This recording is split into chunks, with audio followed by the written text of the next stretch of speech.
Welcome to Tech Command Investing, your go-to podcast for insights into the cutting-edge world of space, defense, and cybersecurity technologies. Hosted by myself, a seasoned expert in deep tech investments and disruptive technologies.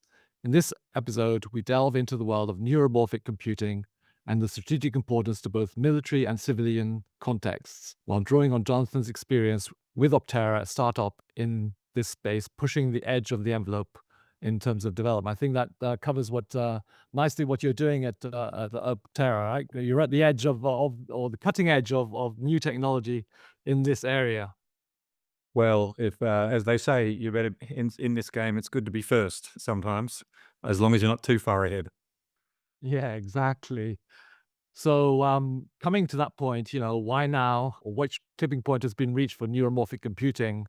Because for years, space domain awareness (SDA) has relied on traditional radar and optical systems.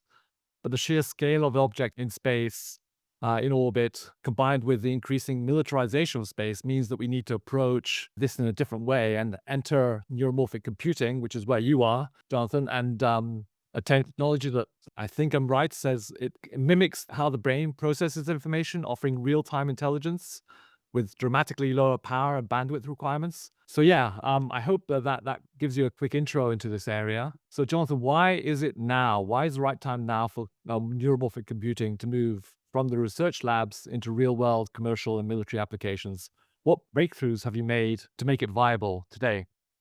Yeah, well, thanks, Alan, and thank you for having me today. It's a pleasure to be with you. So, um, as you said, I'm the CEO of Opteros, and it's important, I guess, for a business like Optera, which is commercializing, as you say, deep research and deep research, that they have people involved who are commercial people and business people, and that's my background. I've been involved in 5 or 6 different spinouts across many different deep tech technologies over a 30-year career. So I've worked with these academics, which is the formation of the intellectual property that forms the basis of Optera's business plan for many years.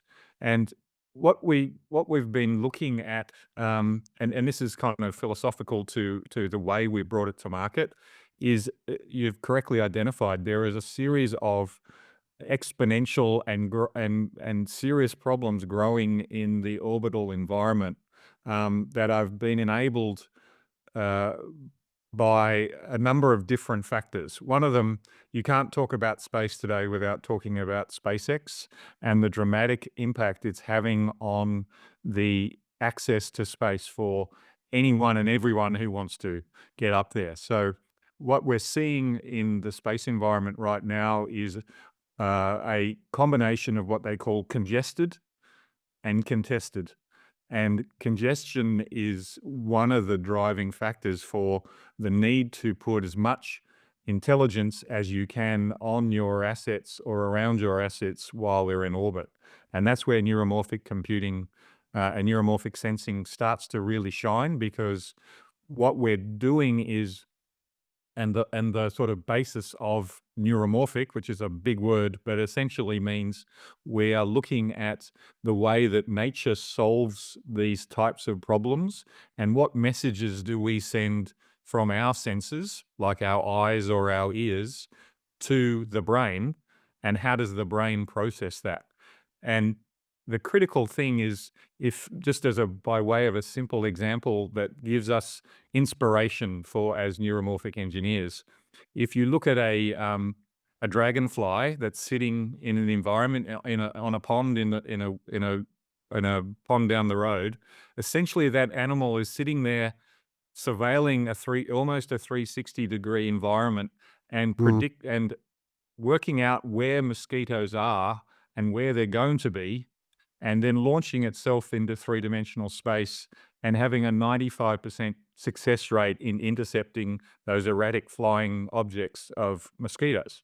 Now, that it does that on about 1 milliwatt of power. So, if you think about that capability and you think about the way that we as computer engineers would try to solve that problem, clearly we're doing it the hard way, and nature is doing it the easy way by driving evolutionary pressure has driven these things to perfect their ability to survive.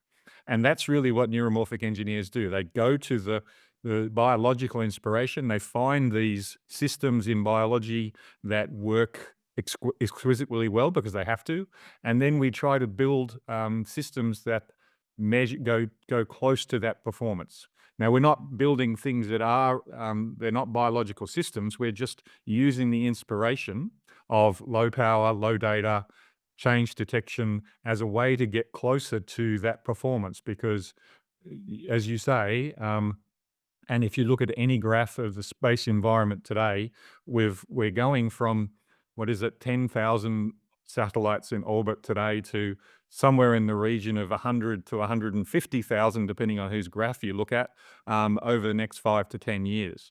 And that's an exponential problem that's growing. And unfortunately, human beings are not great at managing the cost of the externalities of the cost of these sorts of things. You only have to look at our oceans and our rivers and our land to know that we're not great. If someone's not charging us for it, we actually leave it to someone else. So what we're trying to do is bring this concept of highly sensitive and capable systems into orbit to deal with this congestion. And unfortunately, Alan, the other side of it is the contestation of space. So defense, space is now a warfighting domain, or increasingly a warfighting domain. So that means there are a whole bunch of our adversaries who are doing things that they are deliberately trying to hide.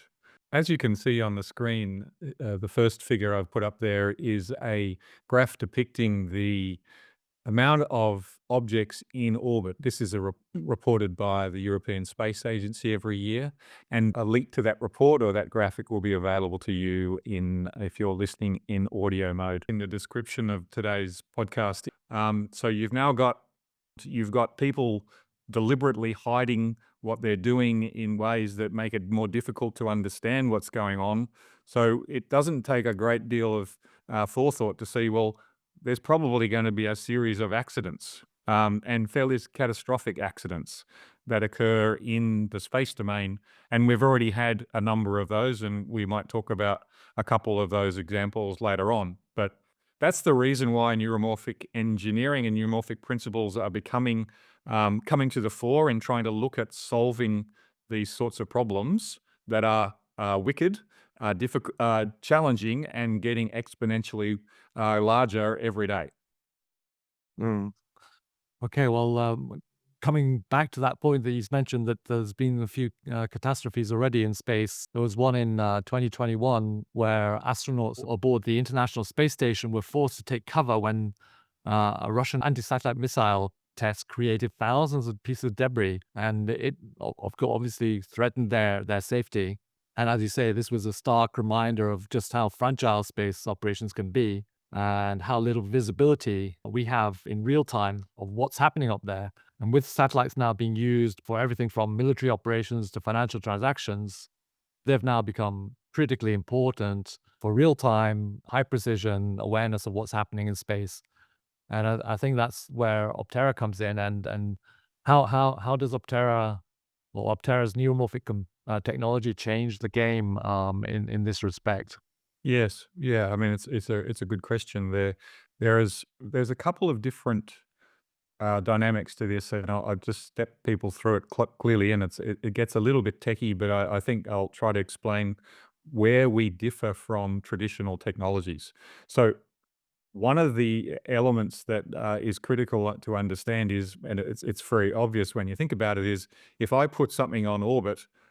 Right now, it's very, very difficult to go up and change the battery or add something onto it. So there is an emerging market around on-orbit servicing and looking after assets on orbit, but that's an emerging market. So right now, we've got a situation where you're putting a satellite in space with a finite set of resources and some solar panels, and you believe that will be sufficient to over the pattern of life of your object that you've got up there, and then you're going to ditch it into the atmosphere later on and burn it up if you've got enough fuel left.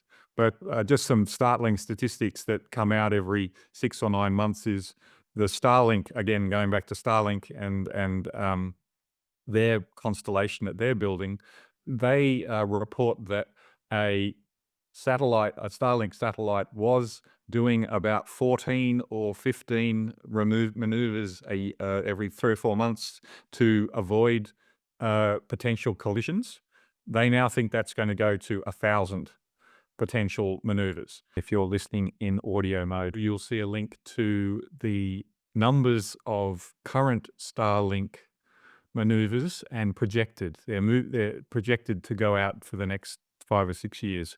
We're moving from somewhere in the region of 25,000 maneuvers to over 200,000 maneuvers in the next 3 or 4 years. So another extraordinary increase in the amount of maneuvers.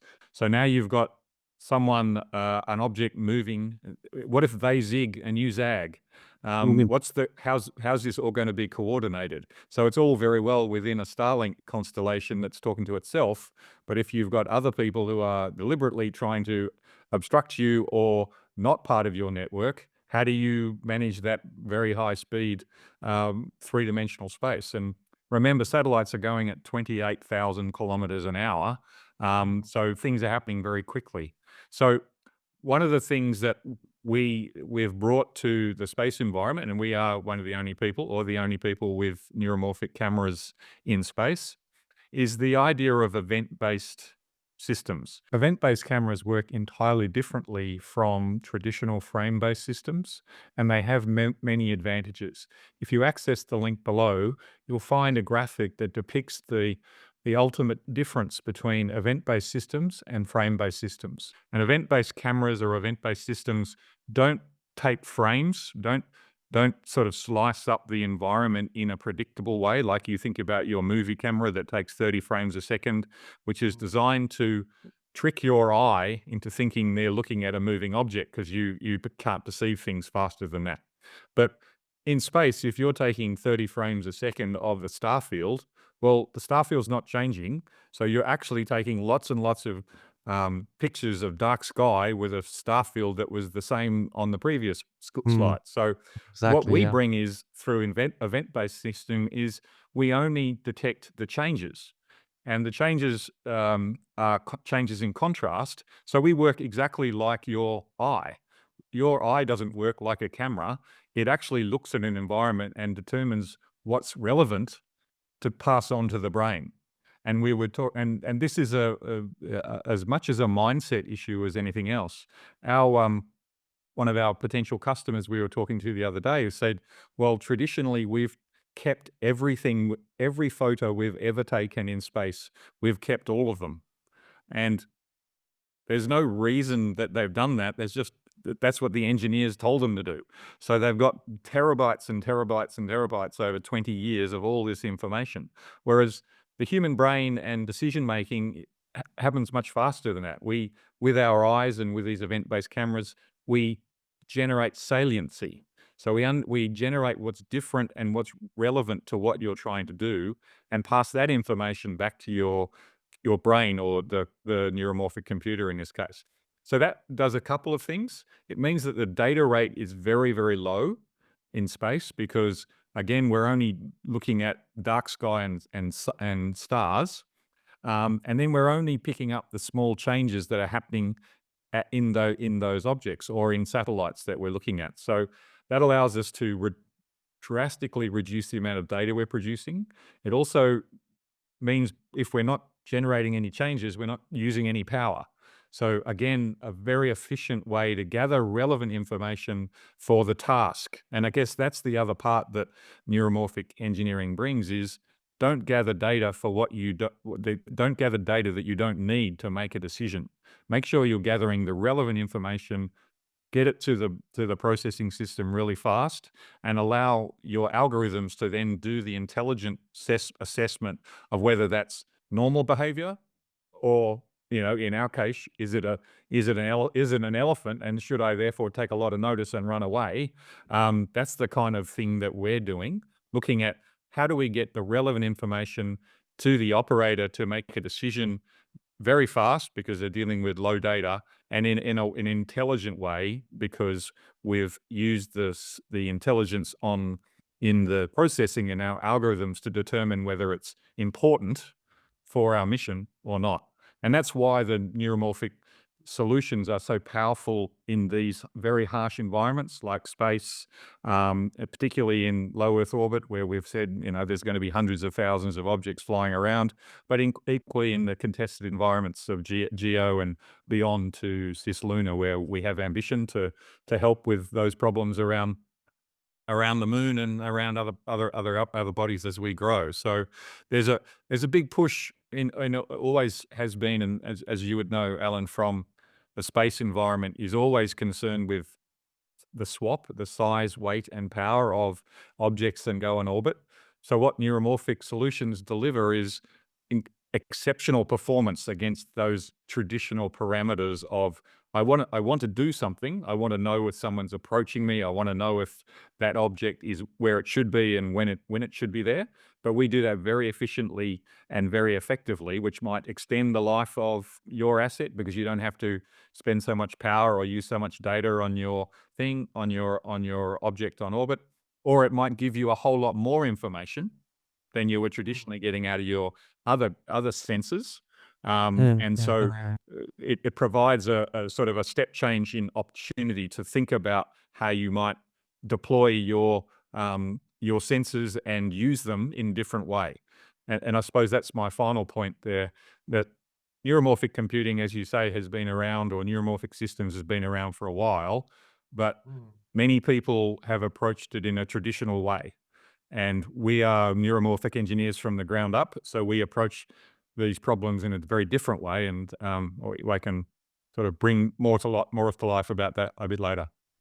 So moving on from what you just mentioned about the difference between traditional cameras and how neuromorphic sensors capture changes in contrast at pixel level, I was wanting to go on to how the processing of intelligence at the edge has now become faster than ever before. And Optera's neuromorphic sensors, as you mentioned, can process data with significantly less power and bandwidth. Why is this such a breakthrough for satellites and defense systems? So I've got a good example of the sorts of things that we can do that other people can't do because they're using traditional systems. The digital fingerprint that we're able to create using the neuromorphic cameras and sensing and computing systems that we have are available to you in the link below. So I've got a graphic there about creating what we call digital fingerprints of objects. So these, if you imagine you're using the sensors that we've developed that are sampling the environment at microsecond resolution, so effectively 1 million samples a second, allows you to do very, very fine-grained characterization of the objects that you are tracking or looking at. And those, when you look at these objects, which are traveling, as we said, at 28,000 kilometers an hour in orbit, what you see is a very distinct pattern of the object as it moves. So these spatiotemporal patterns are enabled by the type of sensing that we're doing. And this digital fingerprint is a data product that we can produce that no one else can produce because we're using the camera or the sensor in a unique way, and we're recording the information in this pattern, which the algorithm then says at this very fine-grained resolution. Well, if that object has changed its orientation in between the last time you saw it, or it's starting to spin in a different way, or let's say someone might have put something else onto the back of it or added something to it, you can see that very clearly within these digital fingerprints. And then it's just a matter of a very simple compare and contrast algorithm that says, well, the digital fingerprint of this object has changed. Has it changed in a way that we've seen it before?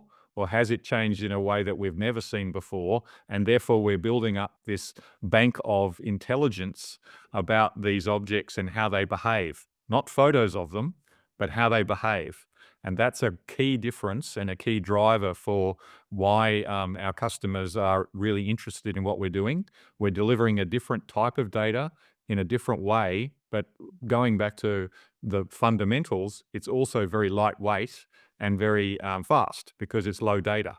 So we've kind of got a very sweet spot in the middle there. It says we're actually delivering a lot more information about objects on orbit in a very fast and efficient way. So this is why it's been established as a vital increment to optical, radar, and others, that they don't get this type of data, and they want to have that type of data to analyze, have I seen this pattern before?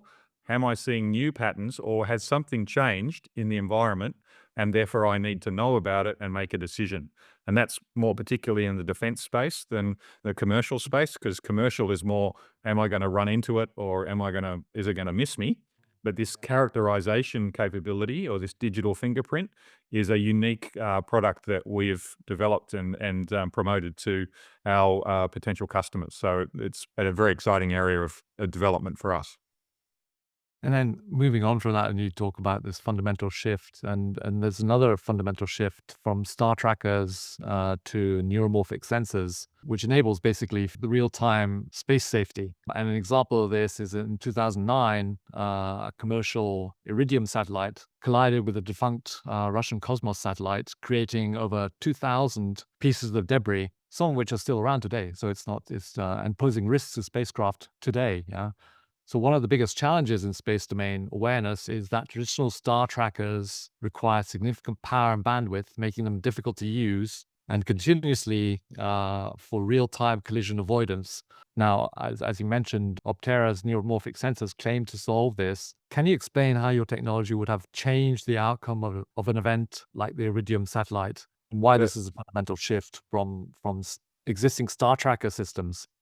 yeah. So to your point, Alan, what we're designing really is a star tracker situational awareness product that's going to be always on because of the low power and low data attributes that we've demonstrated. So once you have a sensor that you can run all the time, today, as you say, the traditional star trackers are expensive to run, chew up a lot of data, and therefore they're turned on, off and on intermittently by the satellite operators, and therefore they're kind of having a look forward, seeing what they can see, and then turning them off and just hoping that nothing changes in between the time they've got them off.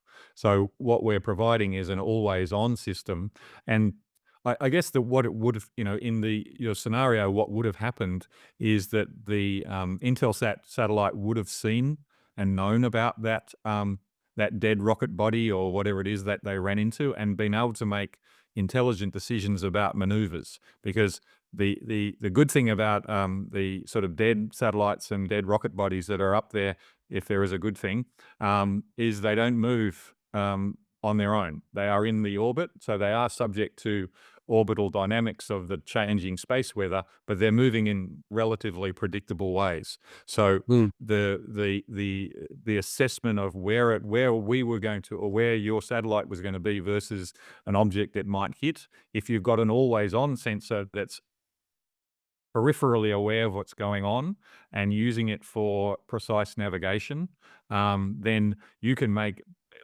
those decisions much earlier about what you might do to avoid it. And this is going on. This is really the challenge that we've been sort of talking around today, is the space environment is now dynamic. In the 50s and 60s, it was you'd put your stuff up there. There wasn't a lot of other stuff around, and Mm. there wasn't a budget to be able to, or a power budget to be able to move them around very often. Well, now that's changing. There's this dynamic environment. Everything's moving all the time, and it's moving very, very fast. Of course, the other aspect too is that you can't really build protection onto your satellite that's going to mean that you can survive a collision, because it would be too heavy and too much Mm. bulk to put into orbit. So they're basically made out of tin foil and 3D printing bits, and they're fairly fragile, even though they're going very fast because there's no friction up there.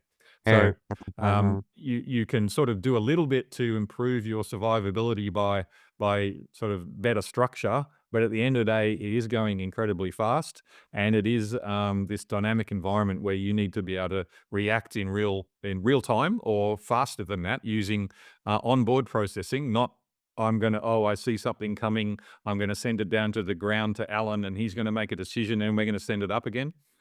Gone, too late. It's already happened. So you need to build that intelligence onto your system, just like, we're proving that in self-driving cars and all of the similar kind of concepts. We need to build that level of autonomy onto our satellites so they can make intelligent decisions at the speed of requirement to avoid the collisions. And if it doesn't take a lot of imagination to know if we're going from 10,000 satellites to 100,000 satellites in basically 3 orbits. That is becoming a significant problem, and a significant issue that we are going to have to solve. And you made the point correctly, Alan, that we've still got stuff up there that the US and the Russians and the Chinese were putting up there in the 60s and the 70s that's still gonna be there for maybe another 100 years. So, it's not going away unless we work out how to catch things that are going at 28,000 kilometers an hour and pull them down or push them off. It's not a simple problem, and, Well, there are there isn't a countries lot like of. D-Orbit and ClearSpace are trying to get into that part of the Correct. market. So there is a business case around deorbiting or sort of pushing things off into defunct orbits, but it's early days, as you know from your Yes, other work. definitely. It's coming, but but unfortunately, we're the cadence of launch in every like I think I read the other day that there are either 60 countries or companies that are now launch capable, and not all of them are playing by the UN space safety rules, shall we say? Yeah. Well, that brings me good on to the next point, which is about dual use tech and the crossover between defense and commercial markets, and how we can unlock the full potential of neuromorphic computing. There's another real world case in 2019, drone attacks on Saudi Arabia's oil facilities temporarily knocked out nearly 5% of global oil production, highlighting just how vulnerable critical infrastructure can be to modern threats. And the traditional sensor systems that they had just couldn't predict fast enough the objects like these drones and hypersonic missiles, which we're seeing recently being fired. If neuromorphic computing had been in place, how could it have changed the outcome and beyond defense? Could this same technology revolutionize commercial industries like autonomous vehicles? Because I remember hearing a case about you talking about this last year for vehicles, which is a big growing market, but also industrial security or even worst case disaster response. Yeah, so the Optera has decided for against a business planning exercise to say, well, the area where we provide the biggest advantages, given the current state of our sensors and processes and algorithms, is in space and defense because they are the harshest environments. But if you step that down, that same capability of being able to very efficiently track and or identify and track very fast moving objects, you then start to move very quickly into defense solutions. And Mm. we're all aware of the tragedy of Ukraine's conflict with Russia. And I read the other day there was something like on any 1 hour, there's something like 20,000 drones within 5 kilometers of you on the battlefront. So these drones are moving between 80 and 100 miles an hour. And if you point a neuromorphic system like we've developed at those drones, what we can see, and I've got an image of that we can put up for you to see, that we can characterize the rotor of the drone as it's flying and understand whether the front one is speeding up or the back one is slowing down. And if you have that information, you can then predict where that drone is about to fly to. Mm. So instead of shooting where it is, your fire control system is now pointed directly to where it's going to be. So your success rate of neutralizing the drone is going to be significantly higher. Now, that's an example of how you can use this type of technology to solve some very serious problems in terms of projecting your force into the battlefield. And that to your example of the Saudi Arabian oil field, if you had a series of cheap, cost-effective neuromorphic sensors pointing out from your facility, you would have been able to see those objects coming, so from sort of 5 kilometers away, which is enough time to make decisions about, are they one of yours, are they one of ours, and our algorithms will be able to determine some of that for you as well. Is it a feature that you have or they have, and make decisions. So this ability to sort of do this characterization and understand the intent, because you have the ability to understand what it is that you're looking at, not just a picture, but how it moves and how it behaves. You can then feed that into your other decision making about what you're going to do about it. And that change in thinking, and it comes as well in one of our products, the terrestrial astrocyte product that we've developed, which is essentially a space domain awareness observatory in a 20-foot container. And Yeah. it if it's in a 20-foot container, you can put it on the back of a truck and move it to a new location tomorrow. And therefore, your adversaries don't know where your observation capability is. Compared to today, where you're building your telescopes into cement and they're always where they have to be. So your adversaries know where they are, so they don't do stuff when they're overhead. So the astrocyte product allows some of our customers to contemplate a different way of thinking about their space domain awareness networks on the ground, so they can get uh, eyes on launches or re-entries or other things that we want to see. So this sort of same idea of um, let's get intelligent decision making at the edge. Let's use the low data and low power to only send back information that's really critical for what we're trying to do. That goes all the way down to drones, to, we've tracked bullets in real time. This is the sort of speed that we're talking about. And there's many, many applications. And the other aspect that you're asking about is the commercial aspect. So in the civil aviation area, there's a huge problem with people flying unauthorized drones within the airspace of commercial aerodromes. So again, Um, we would be able to see those and take appropriate action or decide in different ways, and they would be cost effective. So there's many ways that we can see that our technology and our solutions can contribute to what I guess you broadly call situational awareness around many use cases: driving a car, flying a drone, guarding an airfield. Some of them are civil, and some of them are defence related. And as you would know, Alan, the defence related ones are much more robust and reliable and ruggedized, and sort of operate in much more harsher conditions. Whereas the civil ones maybe have a little bit less onerous conditions that they've got to operate in. mhm. Moving from those fascinating insights into what's happening and what they can do for us here on Earth and in space, turning to the investment insights and where is the real value in neuromorphic AI. From an investor's perspective, neuromorphic computing touches on hardware, on software, data as a service. Where do you see the biggest commercial opportunities owning the data, building the sensors, or licensing the software, or others? Yeah, so thank you for that. I think for us, we've decided that our value is in building smart sensors.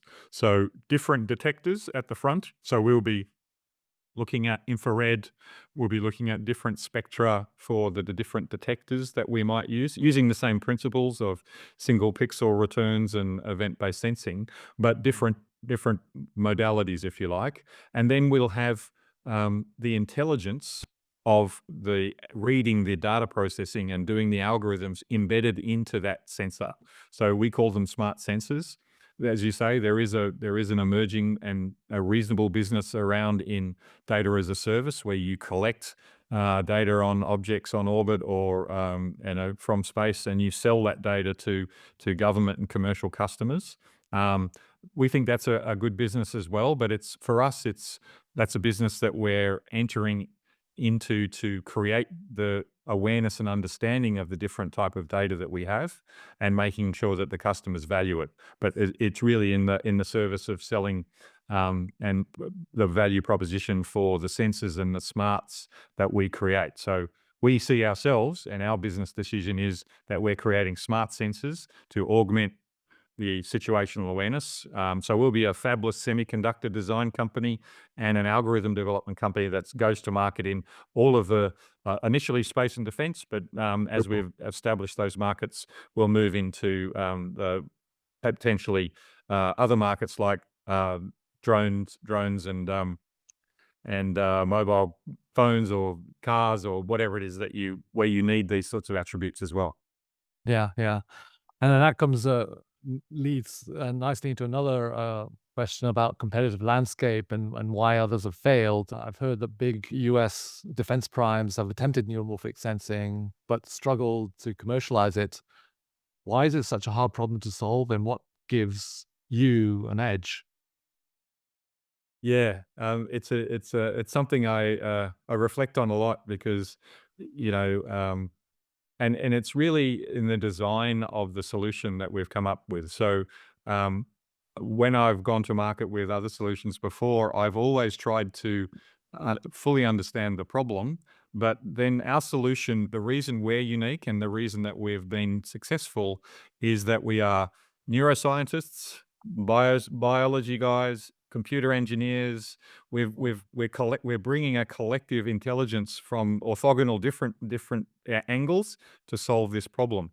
And it's really, I think we're banking on our capability, but also that this problem, if you try to solve it in traditional engineering terms, which is what our previous competitors have done, you will bring that mindset of traditional engineering, and you won't use the dragonfly as inspiration. You won't try to understand how does natural systems actually solve this problem and what can we engineer. So it's I see it all the time in people um, looking at what we've done, and what an engineer will do in trying to solve the problems that we're solving is, rather than re-engineer the whole system, they'll just generate more frames and take so go high speed frames. So they'll go to 100 frames a second, which generates 100 times more data, and therefore they're dealing with all the data, and therefore they're dealing with all the process, and therefore they're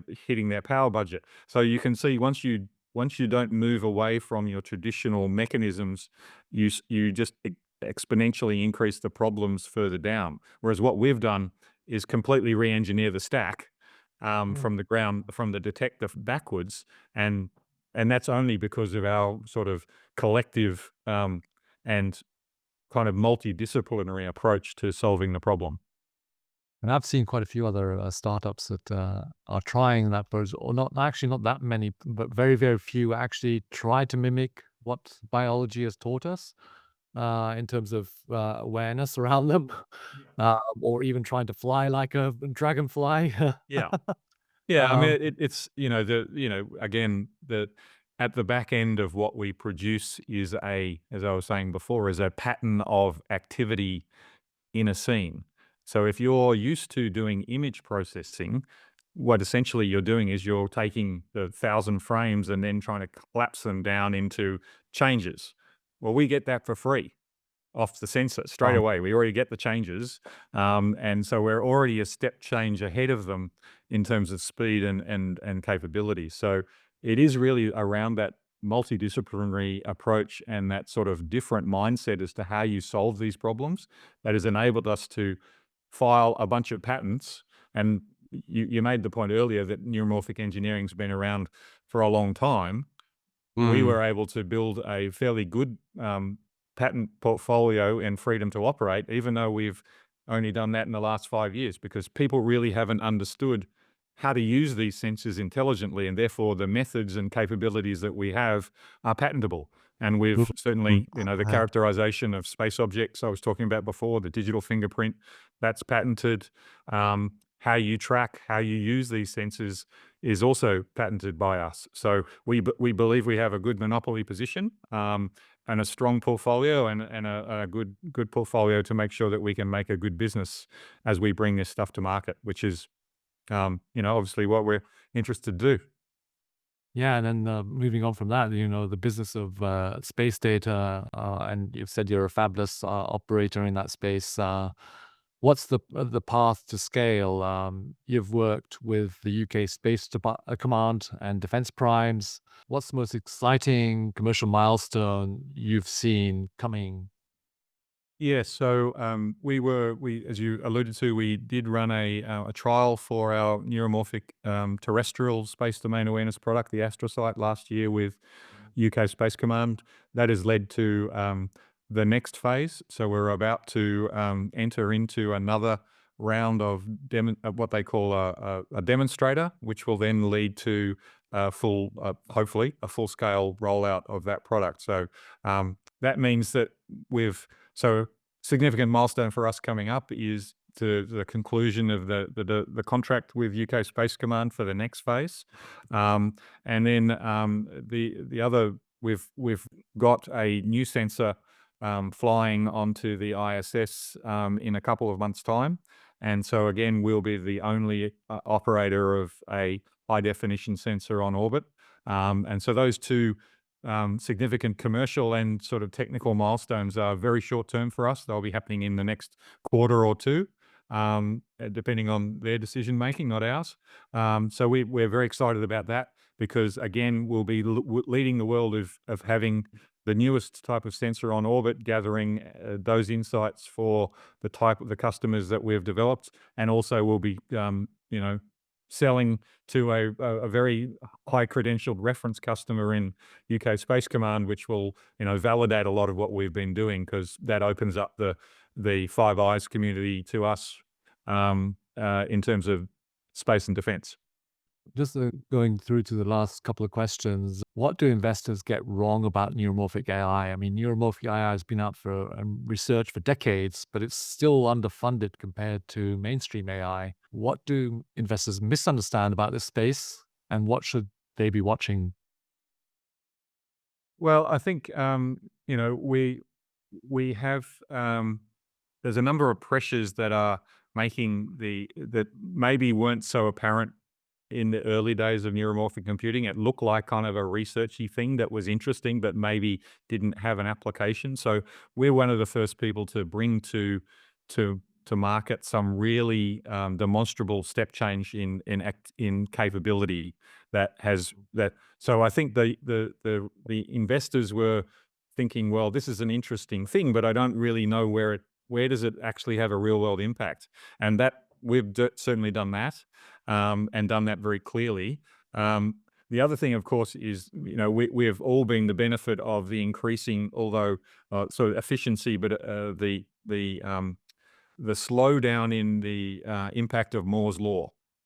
Mm. So that the slowdown in that traditional computer architecture and its productivity developments has driven people to look for new architectures and new ways to build and continue to provide productivity. So that's another area that's a huge shift, is that Moore's laws stopped producing its benefits year on year on Mm. year. Exactly. Yeah. So Yeah. architecturally, people are now looking at things like neuromorphic computing architectures to deliver that level of efficiency and capability. So those two big, we've brought some stuff to market that is clear and demonstrable, and customers want. And there's been these sort of big meta trends of computing productivity has been waning, and so people are now ready to look for Mhm. these alternatives. And then, of course, I mean, the big what if, where will neuromorphic AI be in 2035? Fast forward to 2035, who wins the race in neuromorphic computing? Defense startups or governments, defense giants, the primes, or startups, governments? What will be the defining factor for dominance in this field? Yeah, so I obviously I believe startups are the nimble organization. I mean, I think, to answer your question seriously though, you can see a move in government to move towards commercial services for even the most sensitive activities. So I think there's not it's not going to be government that does it, and because they've realised they're not in they can rely on the commercial markets, although that's a big mindset change that's coming. And so I think that their traditional partners, the primes and the big contractors, suffer from the same level of inertia than the government organizations do. So a nimble startup that doesn't have the baggage, doesn't have the legacy of these sorts of things, I think they will be the successful people in this race. And obviously, I'm backing my own position there, but I think that when you're breaking rules and you're breaking paradigms and you're changing mindset, you Yeah. do that in a nimble startup. You don't, it's very difficult to do within a large organization, and probably not, you're not rewarded for it particularly either. So there's not much incentive. Whereas I have, as as an investor in startups, you have a great incentive to be successful and driven to do that. And I think we're doing important work. So, it's not just about, well, there's going to be a nice payout. It's actually, if you think about today, this frightening statistic, Alan, is that um, all the data we're collecting in the world today, the more than 50% of the world's power will be dedicated to running data centers within the next 5 years. Mm, But mm. then the flip It's quite side of it is only 2% of that data is ever looked at or used. yeah, which we all know from looking at our inboxes or Yeah. the So there you go. large So files that we have. so maintaining data centers this was probably even before the Chat GPT initiative, but maintaining data in data centers will consume more power on Earth than anything else combined, and Mm, we mm, use a mm. fraction of it. Whereas if I go back to neuromorphic engineering, collect the data you want and you only need, and then process it efficiently. So we're 1,000 times less data, 100 times less power, and much more efficient. So we have a big sustainability story underneath what we're doing as well. And then finally, a book recommendation for investors and tech leaders. Neuromorphic computing still is an emerging field, as we can see, but already getting some commercial traction and real use cases in the real world. If an investor or tech leader wanted to better understand the implications of this technology, what one book would you recommend him to read and why?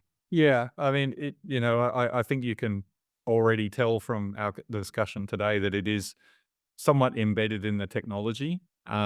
So there's a good book that's come out that's called A Primer to Neuromorphic Computing. It just came out on Elsevier late last year. So it's up to date in sort of many of the concepts I've talked about today, and why they are important and how they deliver value, and the sort of underlying trends within neuromorphic computing. So I'd very much recommend that as a starter for investors, as well as, I've talked a lot about the sort of the environment that makes it possible now for neuromorphic systems and computing to be adopted and accepted. Yeah, We're cool. Yeah. we're in a good spot in terms of that, and so it's time to sort of scale this thing, and bring other neuromorphic solutions along as well. That's there's plenty to do. Yeah, it is. Yeah, there's certainly plenty to do, and thank you again for taking time out from your busy schedule. I know you're in Toulouse right now, in the center of the space industry over there. And yeah, I hope to talk about more of your developments going forward. Yeah. Sure. Well, thank you, Alan. I really enjoyed it, and I appreciate you taking the time to talk to me. And I look forward to chatting to you again soon. Yeah. Thank you. Yeah. Thank you, Jonathan. If you're an LP interested in learning about space tech, defense tech, and security, including cybersecurity investment opportunities, let's chat.